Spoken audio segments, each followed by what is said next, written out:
ప్రజలకు తగ్గుతున్న ఈఎంఐల భారం. అవును, ఈఎంఐల భారం అయితే తగ్గబోతుంది.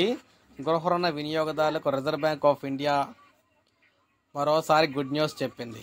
రెపో రేట్ను 25 బేసిస్ పాయింట్లు తగ్గించి ఇలా వడ్డీ రేట్లను తగ్గించడం ఈ ఏడాది ఇది రెండోసారి. సో ఫిబ్రవరి 7న కూడా 25 బేసిస్ పాయింట్లు అయితే తగ్గించారు. తాజాగా మరొక 25 పాయింట్లు అయితే తగ్గించడం జరిగింది.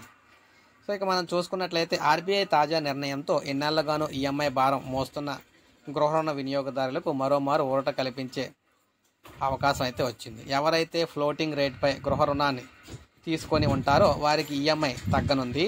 ముఖ్యంగా 2019 అక్టోబర్ 1 తర్వాత జారీ చేసిన గృహ రుణాలన్నీ కూడా ఫ్లోటింగ్ రేట్లో జారీ అయినవే కాబట్టి ఆ మేర బ్యాంకులు వడ్డీ రేటును సవరిస్తాయి. పాత వినియోగదారులకే కాదు, కొత్తగా రుణాలు తీసుకునే వారు కూడా తక్కువ రేటుకే రుణాలు పొందొచ్చు అనమాట. పైగా ఎక్కువ మొత్తం రుణం పొందేందుకు అవకాశం కూడా ఉంటుందని బ్యాంకింగ్ నిపుణులు అయితే చెప్తున్నారు. ఇక వడ్డీ ఎంత తగ్గనుందంటే ఆర్బీఐ 2 దఫాల్లో ఇప్పటి వరకు 50 బేసిస్ పాయింట్లు తగ్గించింది. దీంతో ఆ మేర ఈఎంఐ తగ్గనుంది. ఉదాహరణకు 20 ఏళ్ల కాల వ్యవధికి 50 లక్షల రుణం తీసుకున్నారనుకుందాం.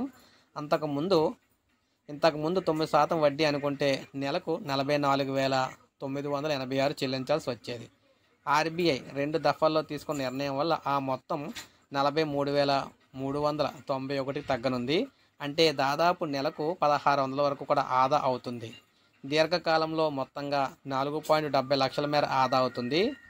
అయితే గృహ రుణం తీరడానికి ముందే సమయం ఆధారంగా మొత్తం మిగులు అక్కడ ఆధారపడి ఉంటుందన్నమాట. అయితే రుణగ్రహీతలు ఏం చేయాలంటే ఆర్బీఐ తీసుకున్న నిర్ణయాన్ని బ్యాంకులు ఎంత మేర అమలు చేసి వినియోగదారులకు ప్రయోజనాన్ని బదిలీ చేయడంపై ఈ ఊరట ఆధారపడి ఉంటుంది.